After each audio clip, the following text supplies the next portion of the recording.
ಕಾಂಗ್ರೆಸ್ ಬಂದಿದೆ, ನೆಮ್ಮದಿ ಎಲ್ಲಿದೆ ಎಂದು ಕೇಳುವಂತ ನರಕ ಸದೃಶ್ಯ ಸ್ಥಿತಿಯಲ್ಲಿದೆ ಕನ್ನಡ ನಾಡಿನ ಜನರ ಪಾಡು. ರಕ್ತ ಸಿಕ್ತ ಕೈ ಕನ್ನಡ ನಾಡನ್ನು ರಣರಂಗವನ್ನಾಗಿಸಿದೆ. ಕೆಂಪೇಗೌಡರು ಕಟ್ಟಿ ಮೈಸೂರು ಒಡೆಯರು ಬೆಳೆಸಿ ನಾಡಿನ ಆಡಳಿತ ಚತುರರು ಮೆರೆಸಿದ ಬ್ರ್ಯಾಂಡ್ ಬೆಂಗಳೂರನ್ನು ಬಾಂಬ್ ಬೆಂಗಳೂರು ಮಾಡಿದ ಘನಕೀರ್ತಿ ಕಾಂಗ್ರೆಸ್ ಸರ್ಕಾರದ್ದು.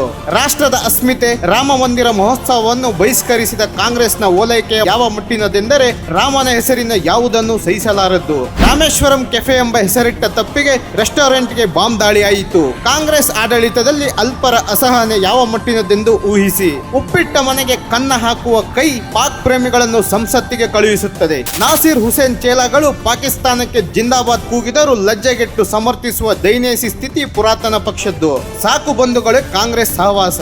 ನಾಡಿನ ನೆಮ್ಮದಿ ಕಳೆದ, ದೇಶಕ್ಕೆ ದುರ್ಗತಿ ತಂದಿದ್ದ ಕಾಂಗ್ರೆಸ್ ಪಕ್ಷವನ್ನು ಬೇರಿಂದ ಬೇರಡಿ ಮಣ್ಣಿಂದ ಕಿತ್ತೆಸೆಯೋಣ. ಸನಾತನ ಧರ್ಮವೇ ಸರ್ವಸ್ವವಾಗಿರುವ ಭಾರತದ ಭರವಸೆಯಾಗಿರುವ ಬಿಜೆಪಿಯನ್ನು ಗೆಲ್ಲಿಸೋಣ.